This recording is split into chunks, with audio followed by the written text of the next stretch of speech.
Fund Kaveri engine अब एक trend नहीं, भारत की आवाज है। इस आंदोलन को न सिर्फ आम नागरिकों का बल्कि कई शिक्षाविदों, रक्षा विशेषज्ञों और युवा उद्यमियों का भी भरपूर समर्थन मिल रहा है। यह अभियान महज एक सोशल मीडिया ट्रेंड नहीं बल्कि आत्मनिर्भर भारत की सैन्य शक्ति के लिए एक निर्णायक आह्वान बन चुका है। भारतीय वायुसेना के हालिया ऑपरेशन सिंदूर ने यह साफ कर दिया है कि भारत की आकाशीय शक्ति अब सिर्फ रक्षात्मक नहीं बल्कि निर्णायक और घातक रूप ले चुकी है। पहली बार इस ऑपरेशन में बियॉन्ड विजुअल रेंज (BVR) मिसाइलों का प्रभावी रूप से इस्तेमाल किया गया, यानी बिना दुश्मन को दिखे और सीमाएं पार किए बगैर ही सटीक वार किया गया। लेकिन इस सैन्य सफलता के साथ ही एक गहरी कमी फिर से सामने आई है कि भारत में अब तक जेट इंजन का पूर्ण स्वदेशीकरण क्यों नहीं हो पाया है। इस अभियान के दौरान अस्त्र मिसाइल ने दुश्मन के एयरबेस को गंभीर क्षति पहुंचाई, लेकिन मिशन की सफलता के साथ साथ यह भी स्पष्ट हुआ कि भारत को अपनी तकनीकी क्षमताओं में और आत्मनिर्भरता लाने की आवश्यकता है, खासकर जेट इंजन निर्माण के क्षेत्र में। नमस्कार, मैं हूं आपके साथ दीपाली सिन्हा। भारत ने 1989 में पहली बार कावेरी इंजन के विकास का सपना देखा था, एक स्वदेशी फाइटर जेट इंजन जो देश को रक्षा क्षेत्र में आत्मनिर्भर बना सके। लगभग 3 दशकों से ज्यादा समय बीत जाने के बावजूद यह सपना पूरी तरह से साकार नहीं हो पाया है। अब जब भारत की वायुसेना आधुनिकीकरण की ओर अग्रसर है और आत्मनिर्भरता की जरूरत पहले से कहीं ज्यादा महसूस की जा रही है, तब देश की जनता ये सवाल उठा रही है कि हम खुद का फाइटर इंजन कब बनाएंगे। और इसके तुरंत बाद fund Kaveri engine social media पर ट्रेंड करने लगता है। हजारों लोगों ने सरकार और प्रधानमंत्री से अपील की कि भारत को अपने कावेरी इंजन प्रोजेक्ट को फिर से गति और फंडिंग देनी चाहिए। यह सिर्फ एक तकनीकी जरूरत नहीं, भारत की सामरिक स्वतंत्रता का सवाल बन चुका है। सोशल मीडिया पर लोगों ने सरकार से मांग की है कि वो अब कावेरी इंजन के विकास के लिए फंडिंग को प्राथमिकता दें। कुछ नागरिक तो इस हद तक भावुक हो गए कि उन्होंने क्या डाला, निर्मला सीतारमण जी, कैरेमल पॉपकॉर्न पर 18% की जगह 20% टैक्स लगा लो, मगर कावेरी इंजन फंड करो। एक सामान्य नागरिक की यह भावनात्मक अपील बताती है कि यह आंदोलन सिर्फ टेक्नोलॉजिकल जरूरत नहीं बल्कि एक राष्ट्रवादी भावना बन चुका है और साथ ही ये आर्थिक दृष्टि से भी एक व्यवहारिक कदम है। कावेरी इंजन की अब तक की कुल लागत 4,400 करोड़ से ज्यादा नहीं रही है, जो किसी भी राज्य की मुफ्त योजनाओं की तुलना में बहुत कम है। DRDO के वैज्ञानिकों का यह मानना है कि अगर किसी स्वदेशी कंपनी से टेक्नोलॉजी सहयोग लिया जाए तो भारत लगभग 4 से 5 बिलियन डॉलर में 6th जनरेशन का फाइटर जेट इंजन बना सकता है। यह वही इंजन होगा जो अगले 40 से 50 सालों तक भारतीय वायुसेना की रीढ़ बन सकता है। और इसके साथ ही यह भी तर्क दिया जा रहा है कि अगर हम राफेल जैसे 4.5 जनरेशन जेट्स के लिए 7.5 बिलियन डॉलर खर्च कर सकते हैं, तो क्यों ना एक बार के लिए उतना ही पैसा अपने देश के इंजन प्रोजेक्ट में निवेश किया जाए।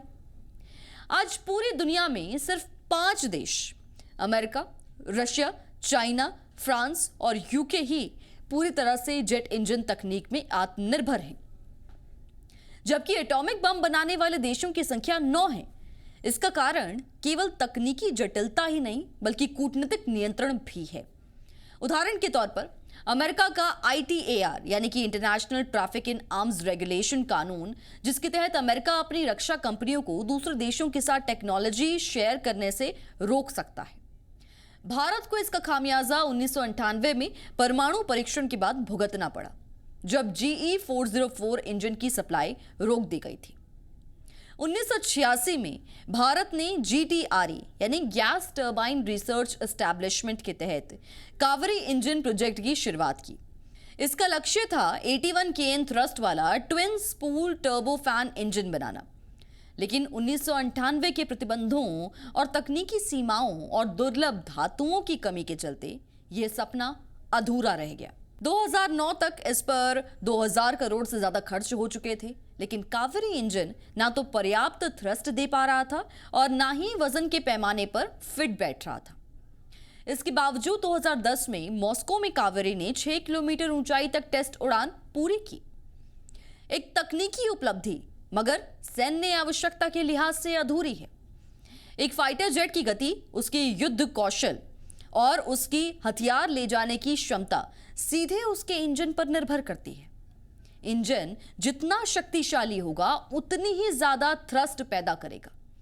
यह थ्रस्ट ना सिर्फ विमान की स्पीड को बढ़ाता है बल्कि उसे हवा में ऊंची उड़ान और तीखे मोड़ लेने की क्षमता भी देता है, जो युद्ध में निर्णायक साबित होती है।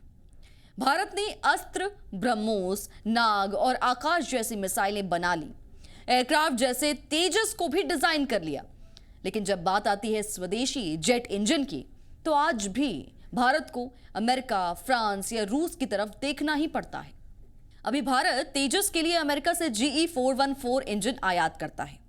2021 में हुई $716 मिलियन की डील के बावजूद इंजनों की डिलीवरी में देरी हो रही है। ऐसे में 83 तेजस विमानों की डिलीवरी अधर में लटकी हुई है। इतनी देरी युद्ध के समय रणनीतिक असंतुलन पैदा कर सकती है और साथ ही ये डिफेंस एक्सपोर्ट के रास्ते भी बंद कर देती है। अगर भारत किसी तीसरे देश को तेजस बेचना चाहे और अमेरिका इंजन की सप्लाई रोक दे तो पूरा सौदा रद्द हो सकता है। भारत आज भी फाइटर जेट इंजन के लिए अमेरिका, फ्रांस और रूस जैसे देशों पर निर्भर है और यहां तक कि तेजस को निर्यात करने के लिए भी भारत को यह साबित करना पड़ता है कि उसके पास इंजन की भरोसेमंद सप्लाई है। जब तक देश अपना इंजन नहीं बनाएगा तब तक ना तो हम आत्मनिर्भर कहला सकते हैं और ना ही तेजी से एयरक्राफ्ट निर्माण कर सकते हैं। दरअसल जेट इंजन को समझना आसान नहीं है। ये कार इंजन से कहीं ज्यादा जटिल होता है। इसमें ब्रेटन साइकिल के सिद्धांत का उपयोग होता है, जहां हवा को पहले दबाया जाता है, फिर उसमें ईंधन मिलाकर उच्च तापमान और दबाव पर जलाया जाता है और फिर ये गर्म हवा पीछे फेंकी जाती है, जिससे विमान को थ्रस्ट मिलता है। इस थ्रस्ट के कारण ही विमान सुपर क्रूज कर सकता है, यानी कि बिना आफ्टर बर्नर के सुपरसोनिक स्पीड से उड़ सकता है। और यही कारण है कि F-22, Su-57 और राफेल जैसे विमान अत्यंत घातक माने जाते हैं। हालांकि कावेरी इंजन की बात की जाए तो यह तेजस को पावर देने में अब तक सक्षम नहीं रहा है, पर अब इसे घातक स्टेल्थ UAV ड्रोन के लिए एक बार फिर से डिजाइन किया जा रहा है।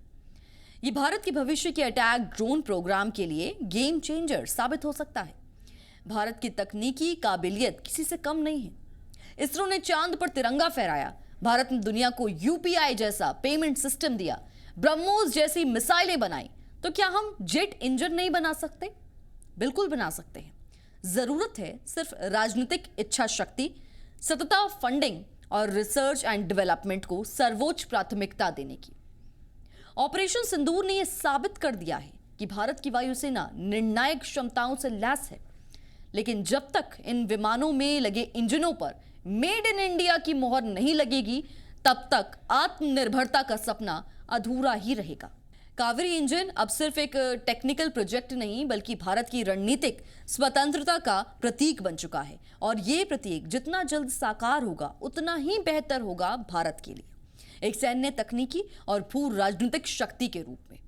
भारत की जनता इस समय सिर्फ एक इंजन के लिए नहीं बल्कि एक रक्षा तकनीकी आत्मनिर्भरता के नींव के लिए आवाज उठा रही है और ये एक ऐसा विषय है जो सिर्फ रक्षा मंत्रालय तक सीमित नहीं रहना चाहिए बल्कि ये एक राष्ट्रीय मिशन बनना चाहिए, ठीक उसी तरह जैसे इसरो को भारत का गर्व बनाया गया। इस अभियान को केवल ट्रेंड तक सीमित नहीं रखना चाहिए। ये एक ऐतिहासिक अवसर है जहां भारत अपने दम पर फाइटर जेट इंजन बनाकर न सिर्फ वैश्विक तकनीकी दौड़ में खुद को स्थापित कर सकता है बल्कि आने वाली पीढ़ियों को एक आत्मनिर्भर भारत का सपना भी दे सकता है। नमस्कार, मैं हूं आपके साथ दीपाली सिन्हा। देखते रहिए जी भारत। जी भारत।